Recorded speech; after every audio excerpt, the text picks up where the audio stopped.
Ida for not allowing my dad to walk me down the aisle at my wedding? I, 26 female, am getting married in a week. I have a complicated relationship with my dad. We talk, but we're not close. Our history is complicated.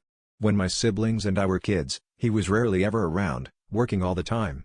When really, he was out riding motorcycles, snowmobiles, and four-wheelers with his buddies. He and my mom divorced when I was 13. He was around so little, I literally did not know that he had moved out. Dead serious. He moved out in October, and I didn't know until January.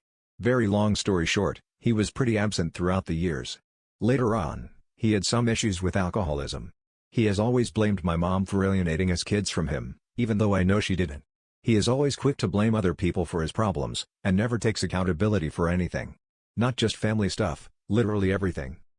Throughout my engagement, he has constantly referenced walking me down the aisle. Which makes my blood boil. Even when I was a teenager, I always said that I didn't want him to do that. And I still feel the same today. I have been stressing about who is going to walk me down the aisle throughout my engagement. Because I knew I didn't want him to do it. But I didn't know how to tell him. Well, today, I told him that my mom and brother will be walking me down the aisle. I tried to put in the most positive perspective possible. But, as you can imagine, it didn't go well. I made it clear that he was still invited to the rehearsal dinner and wedding. But naturally, he turned the entire thing on me.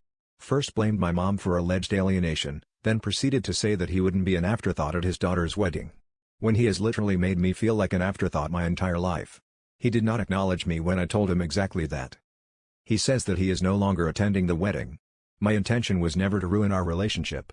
But I feel very strongly that he has not earned the honor of walking me down the aisle. I was not willing to excuse years of absence just to make him happy.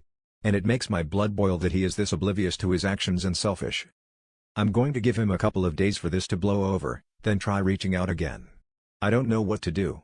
My fiancé doesn't agree with what I did, and is now scared that my dad will show up drunk in the middle of the wedding and ruin everything. So, am I the asshole for not letting my dad walk me down the aisle at my wedding?